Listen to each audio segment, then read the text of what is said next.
శుభ్రంగా కడుక్కున్న మటన్ ముక్కలలో అల్లం వెల్లుల్లి పేస్ట్, కొద్దిగా పసుపు, అలాగే కొద్దిగా సాల్ట్ తగినంతగా,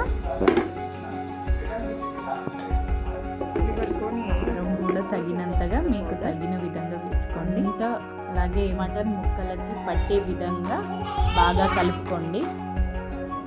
కలుపుకున్న మటన్ ముక్కలను 10 నిమిషాలు పక్కన పెట్టుకోవాలి.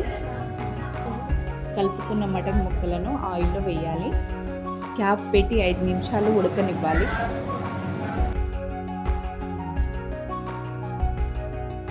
తర్వాత క్యాప్ తీసి కలుపుకోవాలి.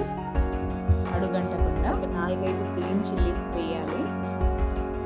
వేసాక కొంచెం సేపు ఉడకనివ్వాలి. క్యాప్ పెట్టేసి ఒక 5 నిమిషాల తర్వాత మళ్ళీ తీసి చూడాలి. అడుగంటకుండా కలుపుతూ ఉండాలి.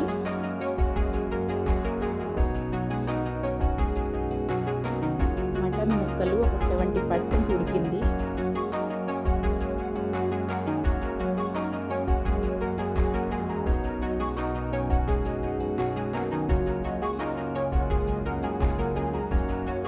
మధ్య మధ్యలో కలుపుతూనే ఉండాలి.